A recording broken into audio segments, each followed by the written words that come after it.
প্রিয় শিক্ষার্থীবৃন্দ, সুখানপুর উচ্চ বিদ্যালয়ের পক্ষ থেকে তোমাদের সবাইকে শুভেচ্ছা জানাচ্ছি। আমি মোহাম্মদ শামীম আলী, সহকারী শিক্ষক ভাষা, সুখানপুর উচ্চ বিদ্যালয়, সোনাতলা, বগুড়া। প্রিয় শিক্ষার্থীবৃন্দ, আশা করি তোমরা সবাই ভালো আছো এবং মহামারী করোনা ভাইরাস থেকে এখনো নিরাপদে আছো।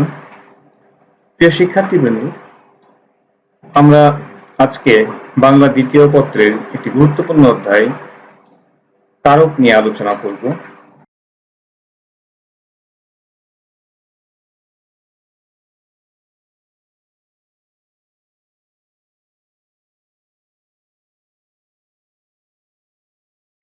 প্রিয় শিক্ষার্থীবৃন্দ, মূল আলোচনায় যাওয়ার পূর্বে আমরা পূর্বাজ্ঞান যাচাই করে নিব। রহিম বিদ্যালয়ে যায়। তোমরা কি বলতে পারবে এই বাক্যটি কিসের উদাহরণ? হ্যাঁ, আশা করি নিশ্চয়ই বলতে পারবে। এটি হচ্ছে কারকের উদাহরণ। তো প্রিয় শিক্ষার্থীবৃন্দ, আজকের আমাদের পাঠ শিরোনাম কারক। প্রিয় শিক্ষার্থীবৃন্দ, তোমরা কি বলতে পারবে কারক কাকে বলে? কারকের সংজ্ঞা: বাক্যের অন্তর্গত ক্রিয়াপদের সাথে অন্যান্য পদ তথা নামপদের যে সম্পর্ক তাকে কারক বলে। এবার আমরা জেনে নেব কারকের প্রকারভেদ সম্পর্কে। আমরা জানি কারক 6 প্রকার, যথা: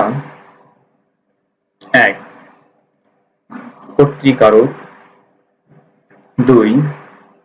কর্মকারক, 3. করণকারক, 4. সম্প্রদানকারক, 5. অপাদানকারক এবং 6. অধিকরণকারক। প্রিয় শিক্ষার্থীবৃন্দ, কারক বের করার সহজ উপায়: কর্তৃকারক ক্রিয়াপদকে কে বা কারা দ্বারা প্রশ্ন করলে কর্তৃকারক পাওয়া যাবে। কর্মকারকে প্রশ্ন করতে হবে ক্রিয়াপদকে কি বা কাকে দিয়ে। করণকারকে কিসের দ্বারা দিয়া অথবা কর্তৃক, অর্থাৎ কিসের দ্বারা, কিসের দিয়া অথবা কিসের কর্তৃক। সম্প্রদান কারকে কাকে, এখানে দান বোঝাবে। অপাদান কারকে ক্রিয়াপদ প্রশ্ন করতে হবে কোথা হতে, কোথা থেকে, কার চেয়ে।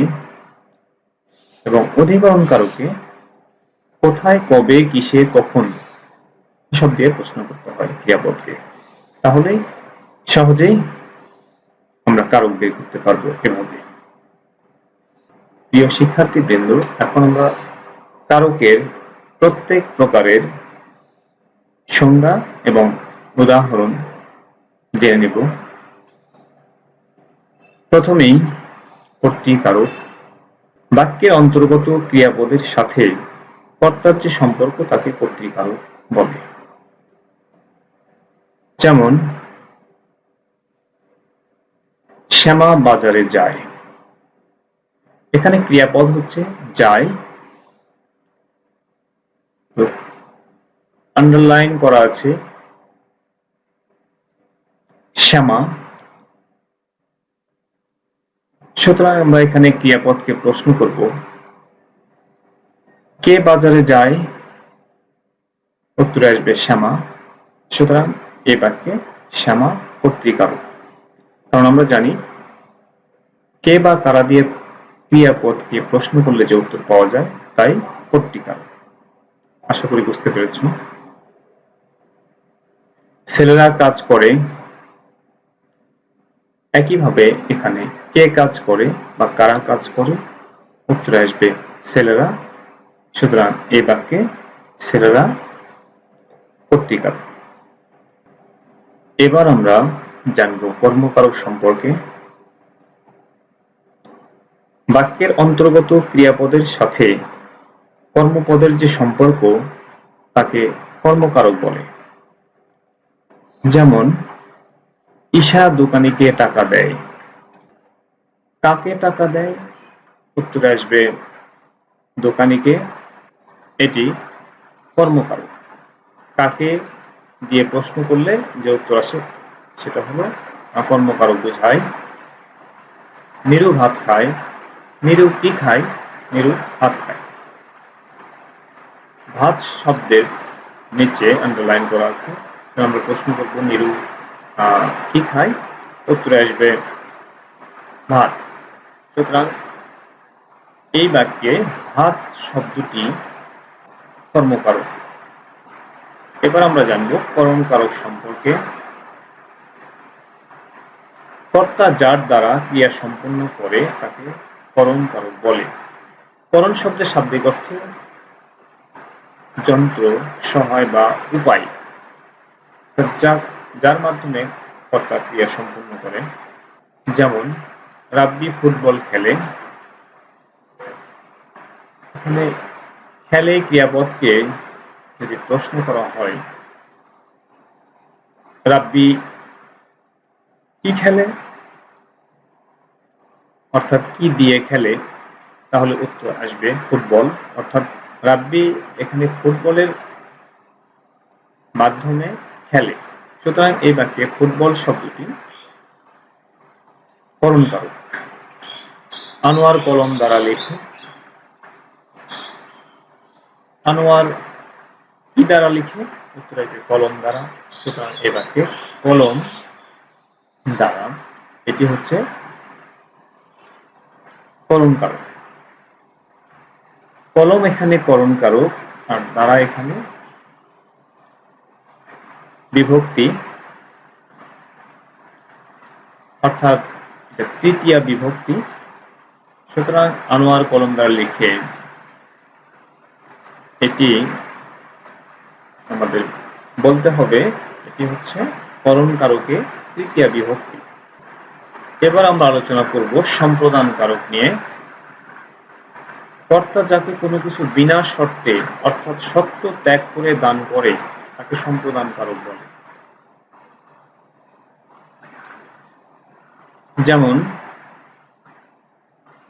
ভিখারিকে পয়সা দাও।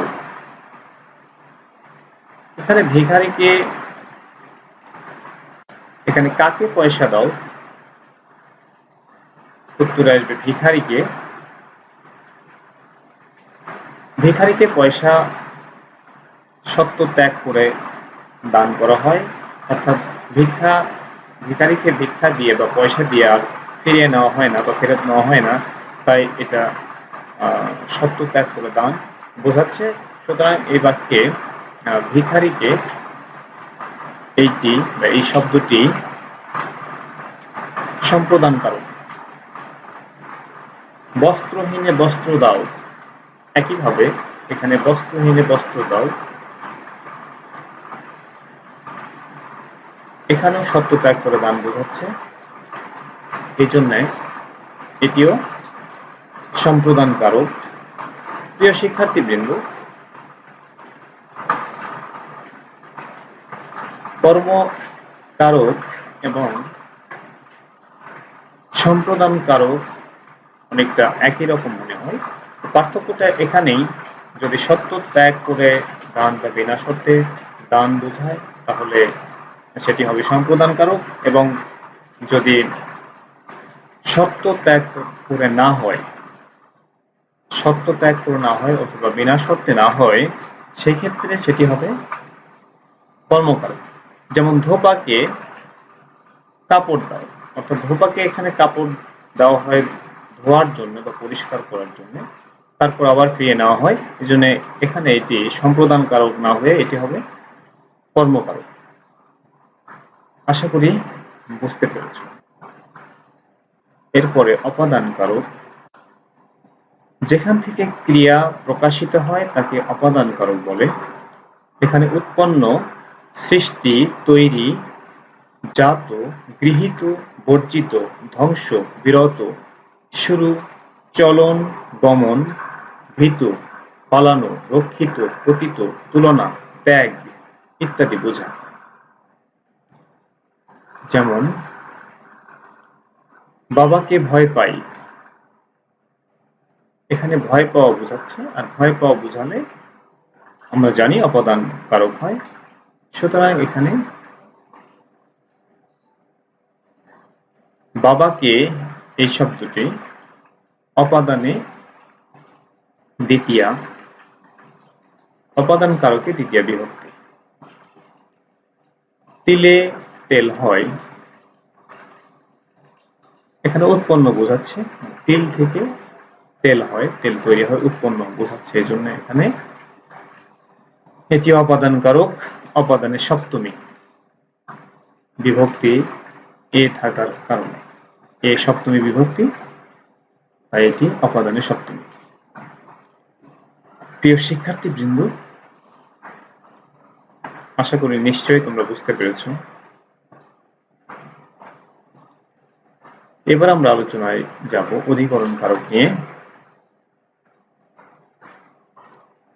সংজ্ঞা: যেখানে ক্রিয়া সম্পাদিত হয় তাকে অধিকরণ কারক বলে। এখানে সময়, বিষয় আর স্থান বোঝায়। যেমন সে বাজারে যাবে, ক্রিয়াকে যদি প্রশ্ন করা হয় সে কোথায় যাবে, উত্তরে আসবে বাজারে। বাজার একটি স্থান, সুতরাং এটি অধিকরণ কারক। পার্সি ঢাকায়, প্রশ্ন করা হয় পার্সি কোথায়, পার্সি ঢাকায়। ঢাকায় একটি জায়গা বা স্থান, সেজন্য এটিও অধিকরণ কারক হবে। প্রিয় শিক্ষার্থীবৃন্দ, আমরা কারক নিয়ে আজকে সংক্ষিপ্তভাবে আলোচনা করলাম। পরবর্তীতে আরো বিস্তারিত আলোচনা করার চেষ্টা করব ইনশাআল্লাহ। এবার আমি তোমাদের কিছু বাড়ির কাজ দিব, তোমরা সেগুলো করার চেষ্টা করবে। 1. করণ কারক কাকে বলে? 2. কারক নির্ণয় করো।